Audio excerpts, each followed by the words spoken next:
Hey, I'm Kwame Christian, and you are about to step into the world of Negotiate Anything, the #1 negotiation podcast in the world where we teach you how to make difficult conversations easier while getting more of what you want in the process.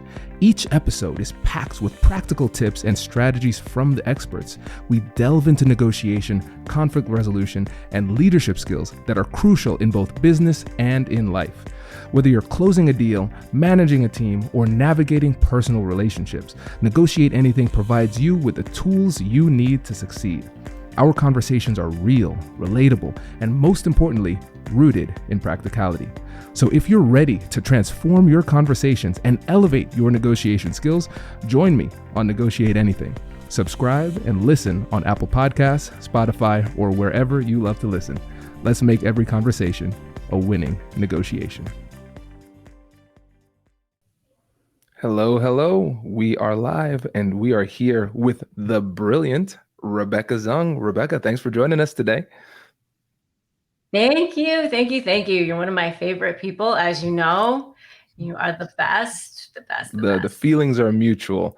And people were so excited about this because they love your work, but then also the topic is so pertinent, so powerful. And I like to start off these lives. It's always just fun for me to see where people are coming in from. Like, where are they listening from? So listeners, if you're out there, if you're live, let us know where you're coming in from. Want to make sure that we give a shout out to the folks who are listening on the Negotiate Anything podcast, who are listening on YouTube, and anywhere else you might find this. Welcome. Make sure to like and subscribe. And also, listen, peeps, you got to check out Rebecca on all of the platforms, but especially YouTube. Rebecca, you are the person I want to be on YouTube. Okay. I think we both have sort of envy. You have the LinkedIn. You are the king of LinkedIn. I have my YouTube, but you are. We both have to sit down and give each other master classes on each other's platforms. No doubt. Oh, this is great. So yes, check out Rebecca's YouTube page. It's incredible. So the largest show in the negotiation world, that's Rebecca with the YouTube presence. What is it now? 300,000? Oh, no, I'm about close to 400,000. Incredible. Yeah, about 40 million views. Yes. This is great. So listeners, we are here with royalty in the negotiation world. And this is great. We have people from all over the world: South Florida, Chicago, Georgia, Palestine, Atlanta, New York, Virginia Beach, Texas, Oregon, NYC. Great. Algeria. Kareem, thank you. I think you are the first person from Algeria coming in live. So this is amazing. Nigeria, Germany, Salt Lake City.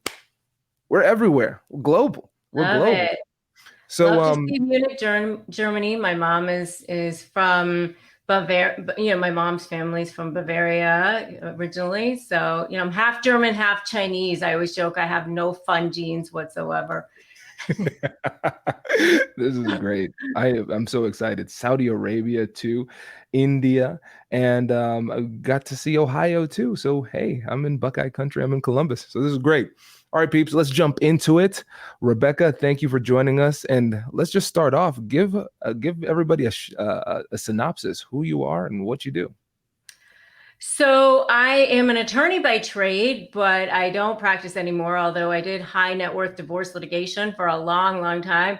But for the last couple of years, I have been on YouTube teaching people how to negotiate with high conflict individuals, narcissists, and other high conflict toxic individuals. And whether it's in your professional life or your personal life, difficult people. And I started teaching people actually during the pandemic. And as I mentioned earlier, I have about 40 million views now on YouTube. And so I now have my core program, which is S.L.A.Y, Your Negotiation with a Narcissist, which S.L.A.Y stands for strategy, leverage, anticipate, and then the Y stands for you. And I also now have a certification program, which is you can become certified as a coach. And that is a master high conflict certification program, which is absolutely the best out there. And we've already started certifying many, many people in that program. And we are getting ready to roll out now our badass women negotiation mastermind, which is going to be absolutely stellar. So we're building our own S.L.A.Y Nation, and I love it. It's empaths rising up to band together and become so super strong so you can create your own new beginning and new future. So, it's so much fun. I absolutely love transforming lives and helping people break free from toxic relationships, whether they're professional or personal. And then that's what I do all day long now. It's absolutely just the best. So that's me in a nutshell. And I have a brand new book coming out. I almost forgot to mention that. In the next couple of weeks. So that's what we're here to talk about, which is Slay the Bully, how to negotiate with a narcissist and win. And Chris Voss wrote the foreword, but I also have an amazing endorsement from you, which is just so powerful. And I'm really honored to have it. So thank you. No, it's my pleasure. It's an honor to be part of the mission, because the work that you do is critically important, and we cannot overlook the fact that we're not just talking about, let's say, negotiating for a raise, negotiating for a business deal. We're negotiating with lives on the line here, because when you're talking about narcissists and people who are high conflict personalities, they terrorize people's lives. So it is incredibly important work that you're doing. And I think a really good place for us to start is just with simple definitions, because people throw around the word narcissists a lot, but I want to hear it from you, the expert. What is a narcissist, and what makes a narcissist so tough to negotiate with? Yes, I like to use what I call a layperson's definition. In my book, I do, of course, talk about what the DSM-5 definition is, which is what the mental health practitioners use. But I like to use a good layperson's definition because I think it's easier to understand. So it is a spectrum, and all the way at the end of the spectrum, you would find your narcissistic personality disorder, which it is an actual legit personality disorder that is measurable by mental health professionals. But as you get closer and closer to that end of the spectrum, you're going to find more and more of these personality traits. But what it is a person who feels, and I like to emphasize the word feels because all people are inherently valuable, but this person doesn't feel any sense of inherent value inside. So they have to get all of their value from external sources. And it's like this empty hole inside of them. It's scarcity to the utmost extreme. So this person is like, it's like they're starving, desperate, gasping for air. It's total pain and shame all the time. And so they are getting it from either big houses, money, celebrity friends, all of that, which I call diamond level supply, that external stuff that you normally think of. But it's also what I call the dark underbelly of narcissistic supply, which is devaluing people, debasing people, treating people poorly, controlling people, manipulating people, which is what I call coal level supply, which is the not so good part of it. It's trying to build themselves up or bolster themselves by pushing other people down. So it's kind of those two things. And so, you might try to help them fill that hole, but it can never be filled. So you're left feeling totally and utterly depleted, yet they're still starving. It's just this horrible, horrible pain and shame, but yet it can never be filled. And you're left feeling depleted. It's scarcity all the time. And so that's why they have no empathy. So that's really what a narcissist is. I mean, it's a person who's layering on external stuff to try to make themselves feel better. That's what it is. Wow. My hand is tired from all these notes already. This is a masterclass. And I think it shows your expertise, obviously, because you've spent a lot of time dealing with this.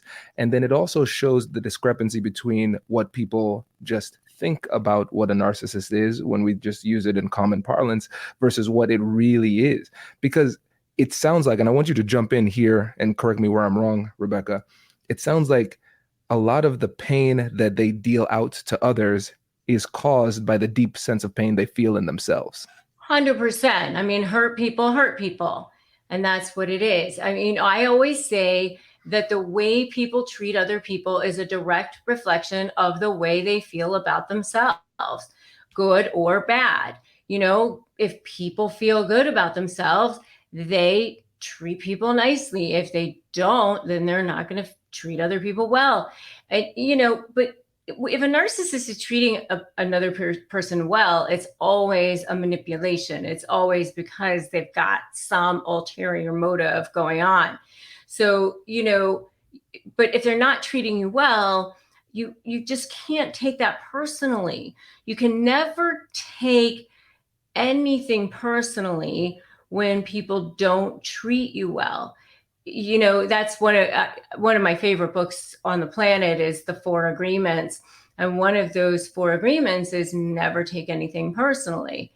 You know, if somebody is criticizing you, you have to stop and you have to go, well, is this criticism something that I need to be, do I need to do something about it? Is there something I need to actually take stock of? And if not, then I need to just put it aside. And if there's something in my integrity I need to clean up, then clean it up. But most of the time it's not when it comes to a narcissist. So you just can't take anything they do personally because they are hurt people.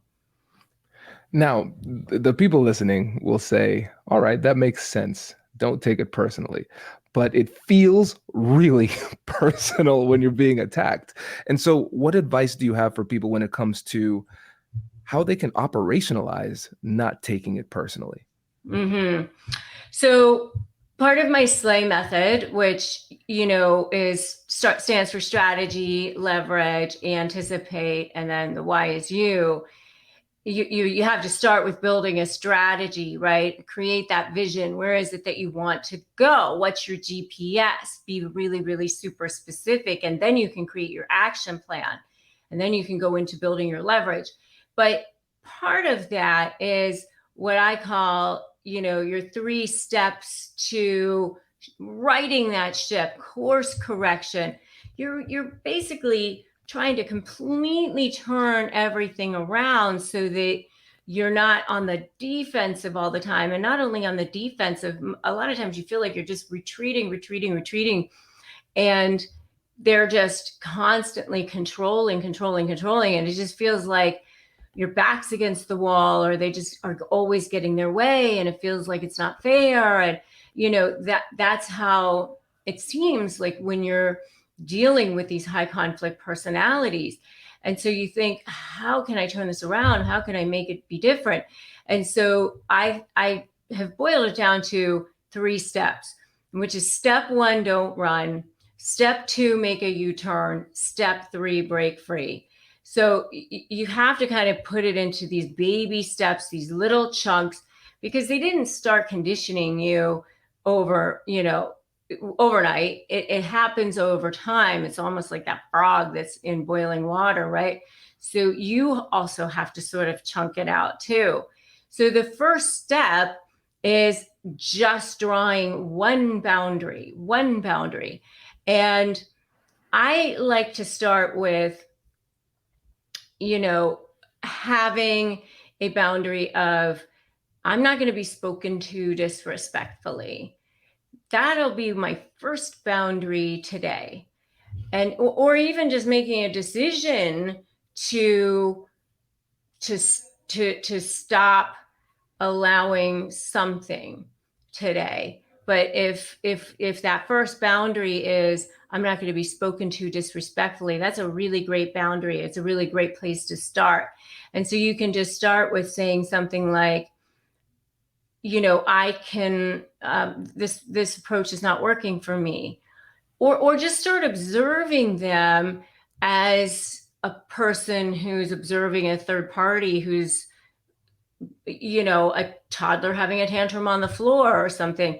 When a toddler is having a tantrum on the floor, you don't think, I need to get down there, I need to have this tantrum with them, I need to take this personally. You just are looking at them going, okay, you done yet? And it's just start looking at them like that. Like, I can see that you're upset, I can see that you're angry. Just start taking yourself out of it. That's a good first step too. Things like that. Just start, like, almost like you have an invisible bubble around you. That's a great first step. Hello, my friends. Before we get back to today's episode, I want to ask you a question. Have you ever wondered how to elevate your team's negotiation game and how you can help the folks on your team have better, difficult conversations? At the American Negotiation Institute, we offer transformative keynotes and workshops tailored to empower professionals with top-tier negotiation and conflict resolution skills. Whether it's a keynote for your next event or hands-on training for your team, we've got you covered. Don't just negotiate.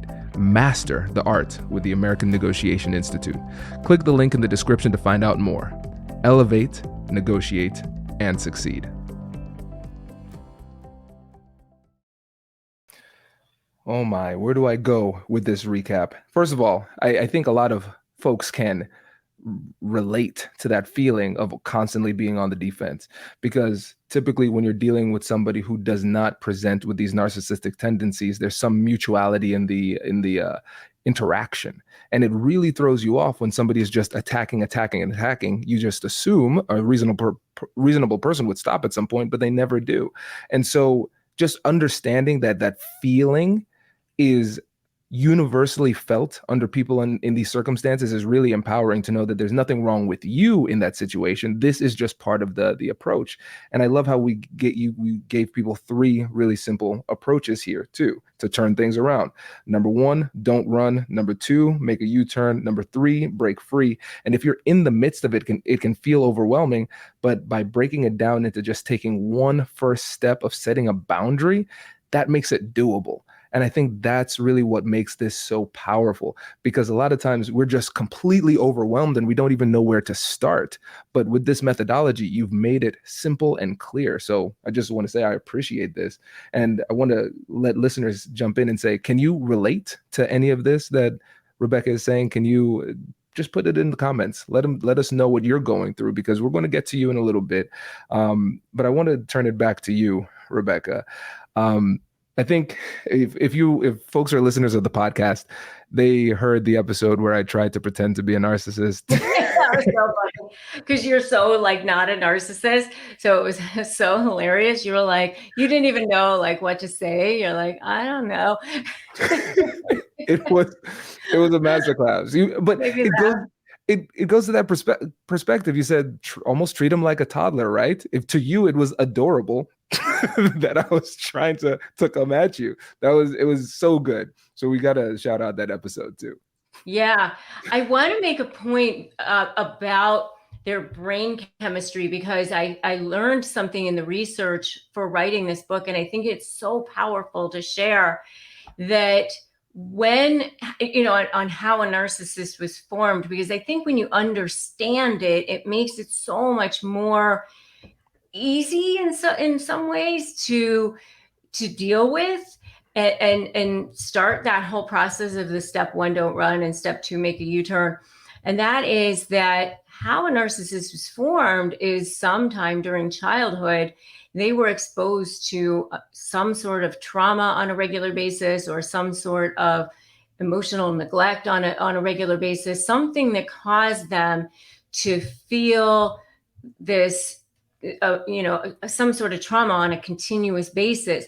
And when we as humans are in stress, when we feel like we need to have, we're in stress response, we go into this fight or flight. And when that happens, our brains emit these chemicals, these hormones, which are adrenaline, cortisol, among other things. And when that happens on a regular basis, we're children, it causes damage to the limbic system, the emotional center of the brain. And then while the rest of the brain continues to develop as they go into adulthood. So as they go into adulthood and they are presented with situations that cause them to be triggered, so that it doesn't necessarily have to be rational or reasonable to us, it is to them. So it could be an eye roll, it could be a tone of voice, it could be anything that causes them to be triggered. That limbic system part of their brain takes back over, and it's a snap of a finger. It's called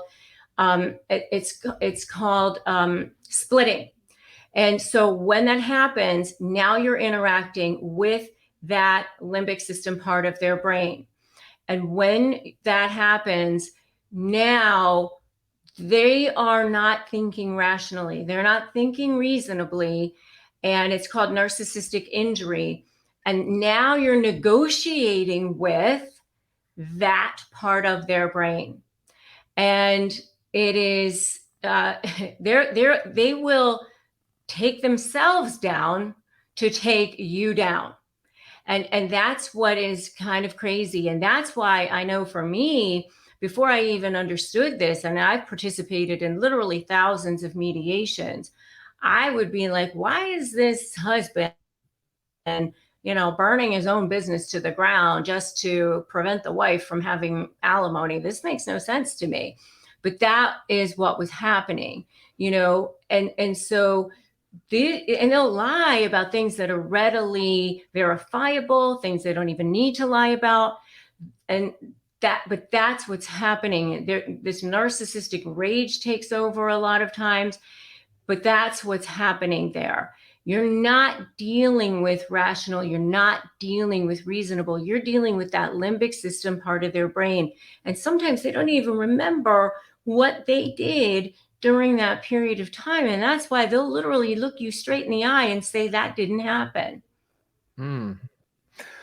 That is terrifying, really, because when you think about it, especially the perspective of, well, they will take themselves down in order to take you down.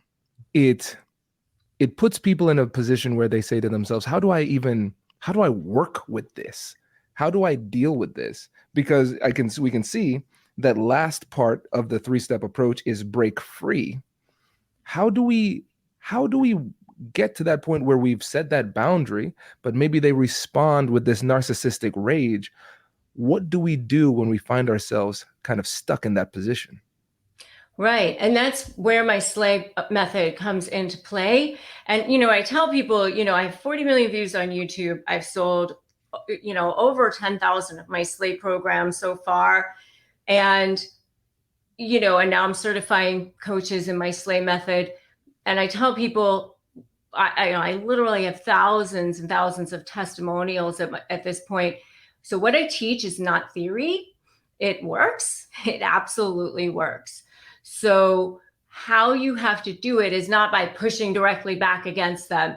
You do that, you're going to get immediate pushback.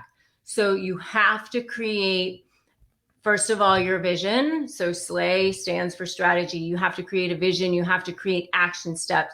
You kind of have to know what kind of narcissist you're dealing with. So I teach people how to identify whether you're dealing with a covert, grandiose, or malignant, because they each act a little bit differently in negotiations, by the way. And then you can create leverage. Now, leverage, the reason why I right from the outset was explaining to you the difference between diamond level and coal level supply is because that is going to be so key in creating your leverage. The diamond level supply is what a narcissist will protect and defend at any cost, even at the cost of their children, by the way.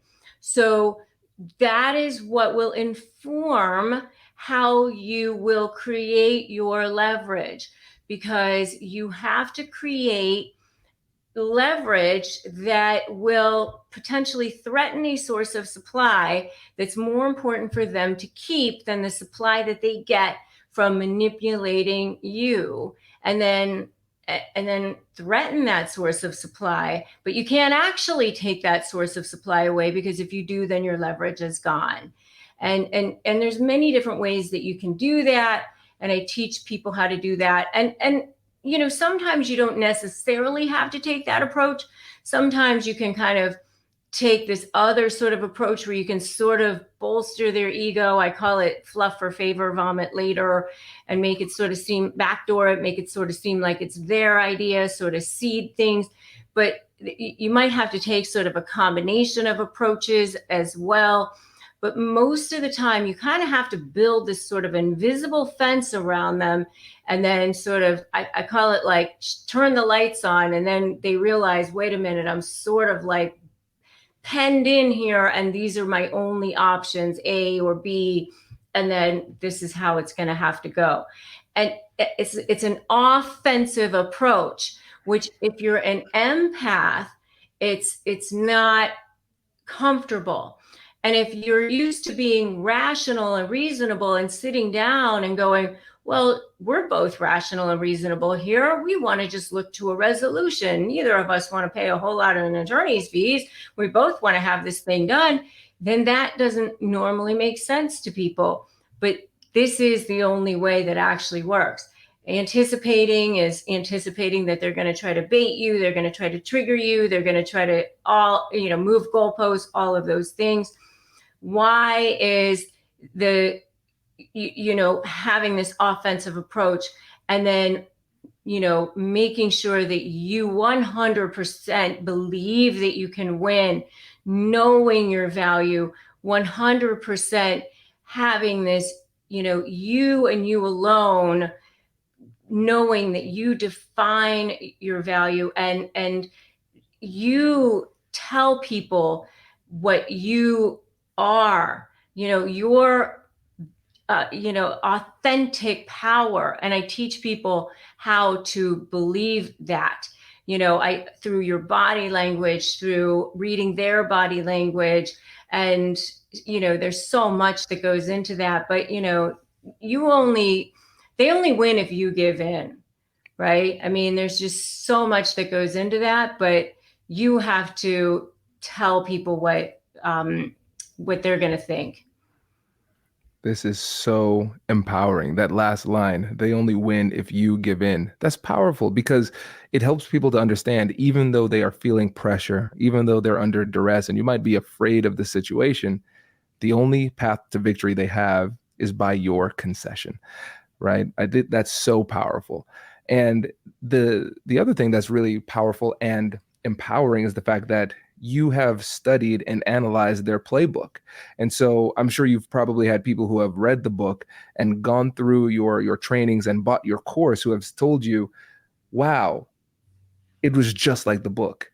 They did this just like the book. I saw it all coming. I knew exactly what to do. It was still hard, but I knew what to do.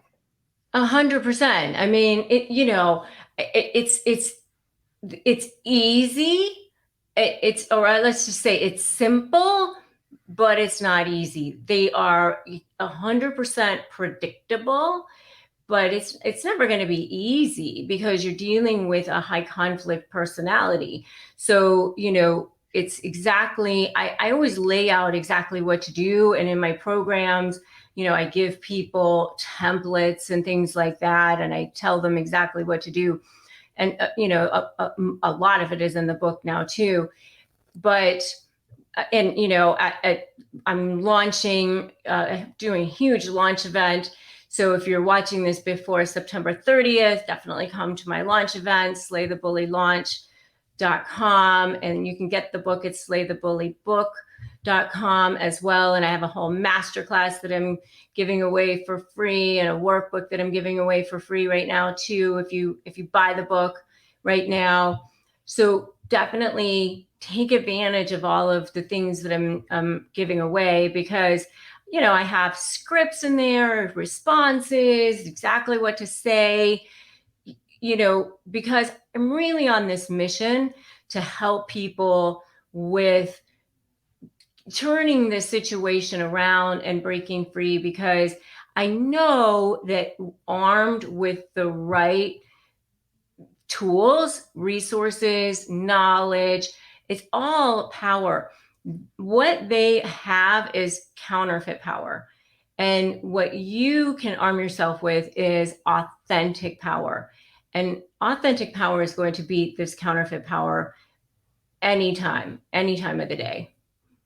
Oh, this is great. This is great. And listen, Rebecca, you know I could just talk to you forever. We've done that. There are several podcasts that never happened just because we were chatting I so know. much. So funny. I know. It's so funny.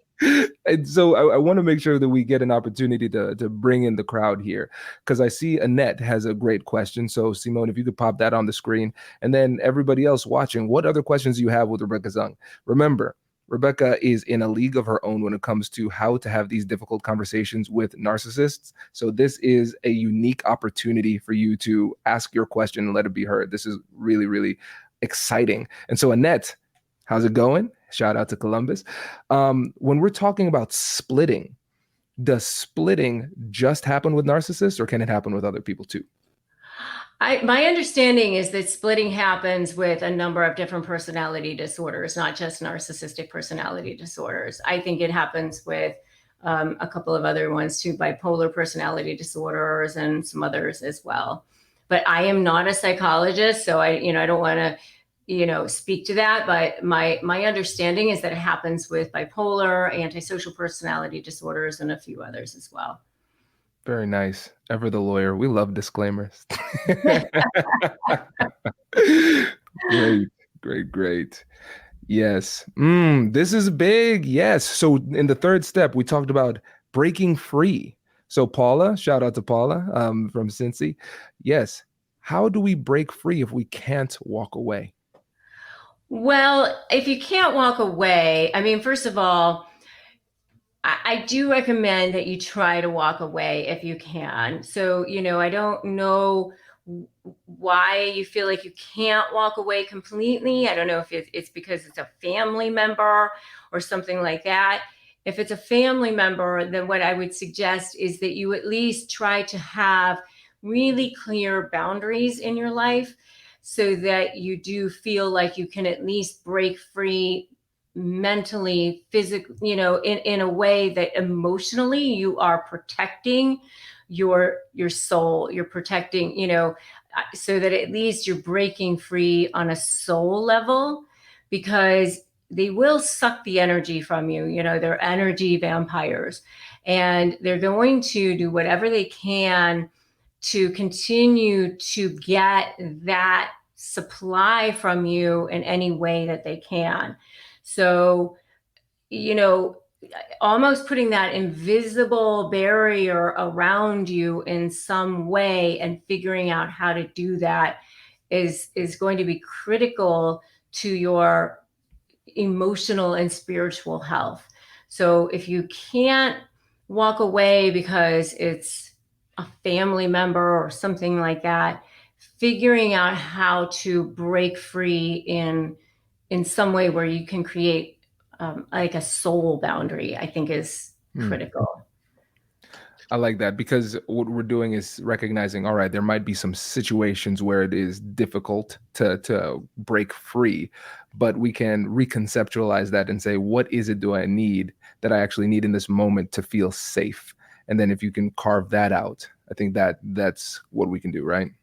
Yes, 100%. I mean, I really do recommend that you do try to break free physically as well in every way that you can. I mean, because they don't change because of the nature of their personality disorders. They're just, you're going to be stuck in a cycle of, they're going to promise to change, they don't change, they say things, it's always a manipulation. It's this constant cycle of trying to get the supply from you, and it's a one-sided situation, a one-sided relationship, and you're just always going to end up being depleted, and it's just, you're never going to get your needs met. You're just never going to get your needs met. And so I just, I do recommend that you try not to stay, but if you can't, then, some kind of soul boundary, I think, is definitely in order.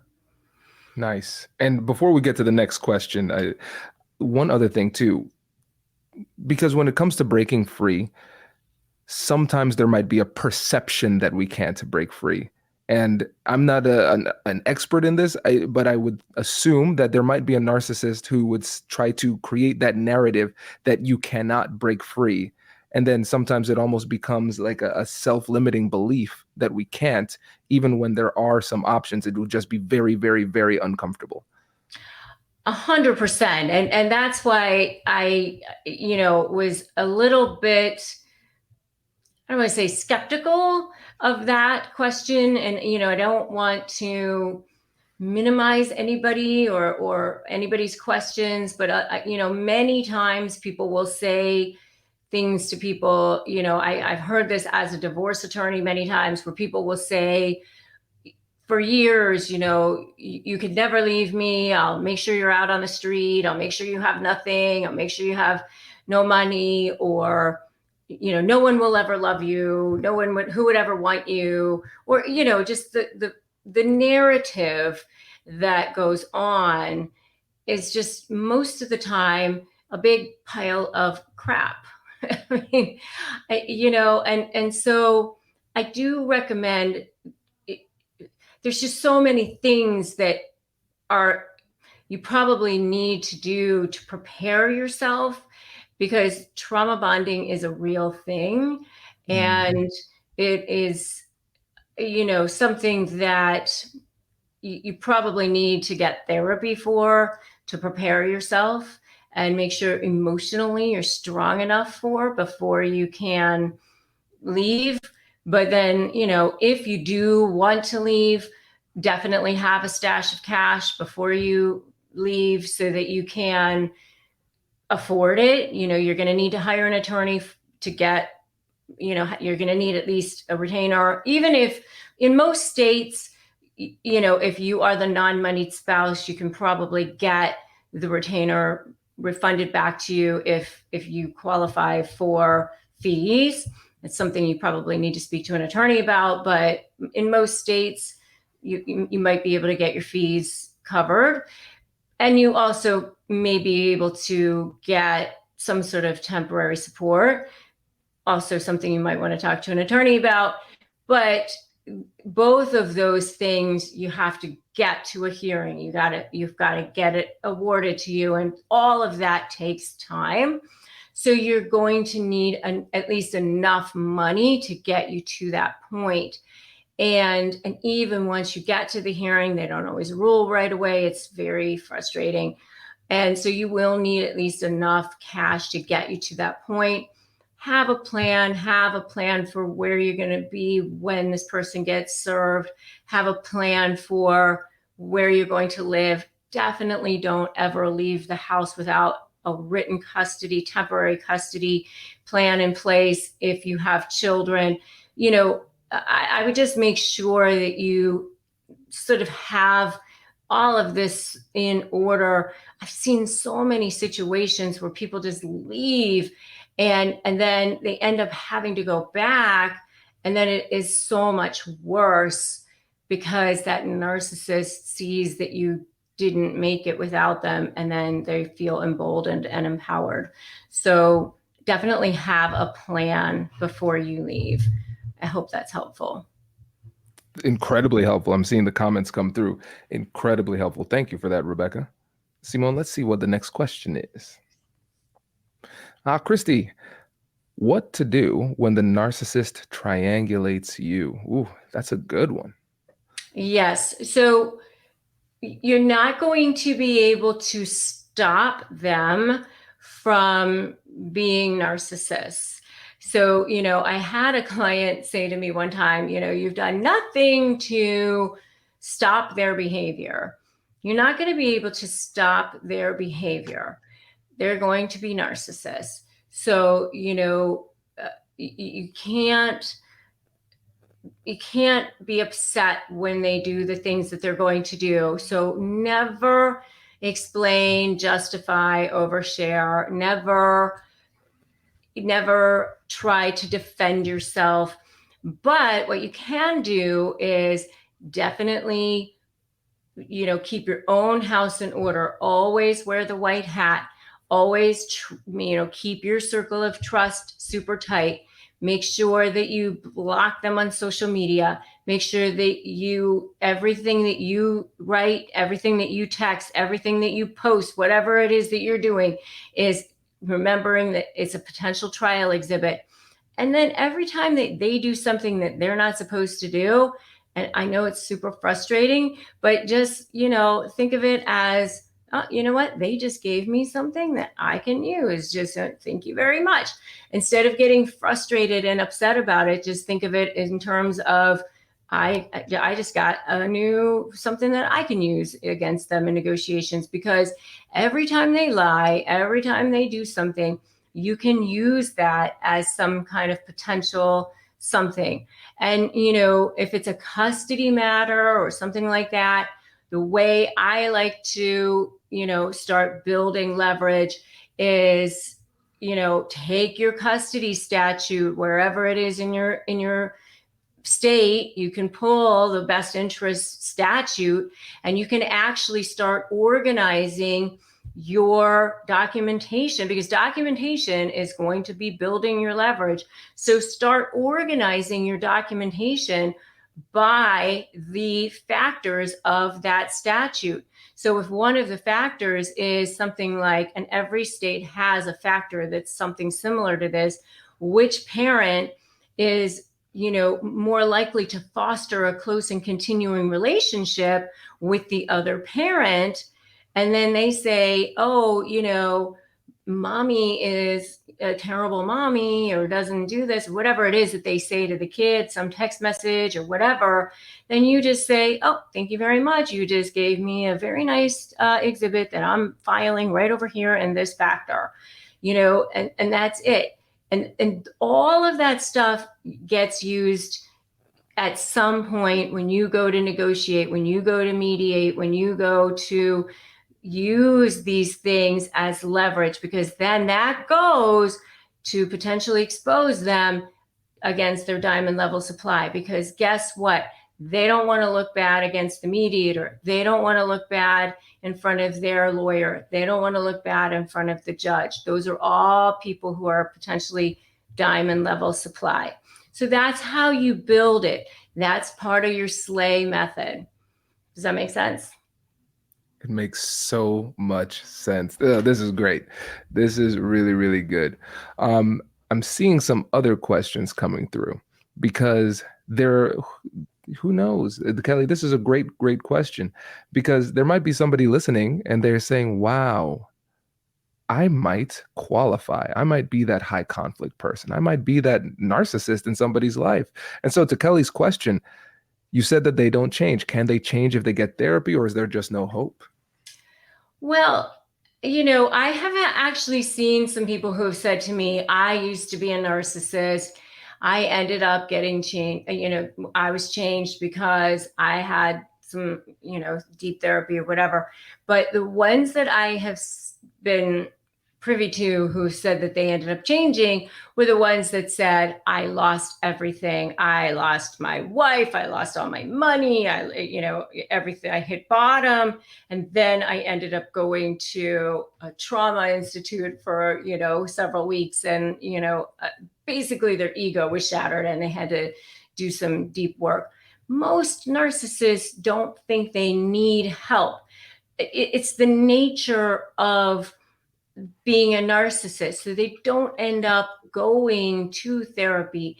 If they go, it's because somebody made them, and they end up sort of manipulating the therapist. And most of the therapists that I've spoken to have said they don't want to work with narcissists because the narcissist doesn't end up embracing the change. So you can't, I'm just saying, the person who's in relationship with this person, if you're going to sit around and think that that person's going to change, it's probably not the thing that you want to wait for. just that's my experience. Yeah, it's an unfortunate reality, but like you said, sometimes maybe if they lose everything, maybe that shatters the ego, they can come back. So Kelly, to answer your question, if you can slay the bully, maybe you could be the catalyst to positive change. And now you have the method as well. So Rebecca, before we go, I just want you to know this has been exceptional. I'm seeing everybody in the comments that this is great. This is really good. So everybody in the comments, please show Rebecca some love.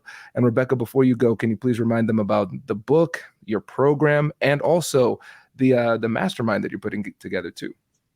Yes. So the book, you can get at slaythebullybook.com. If you go there right now, you can get a free masterclass, a free workbook. You can also join my Facebook group, which right now we are doing an amazing book club, which is so much fun. So much fun. Actually, my Master High Conflict certification coaches are helping to facilitate that. So make sure that you do that. Slaythebullybook.com. So much fun. And then slaythebullylaunch.com. Make sure you sign up for that. If you bring 5 friends, you're going to get 2 free unpublished chapters of my book, which are the best. So good. And if you bring 25 friends, you're going to get a free signed copy of my book.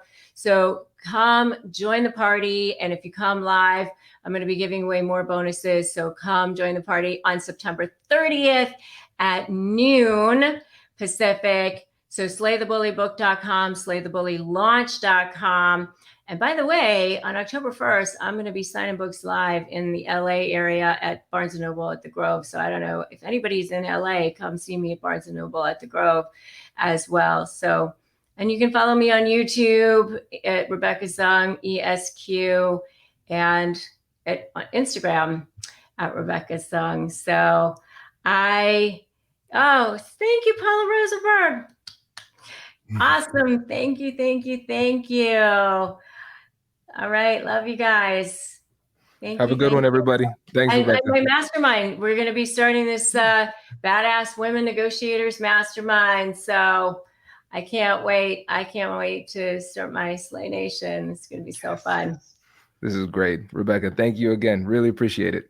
Thanks, everybody. See you. Wait. Now, before you sign off, I have something to tell you that I've never told you before. Just kidding. I've told you before, but you should listen to it again.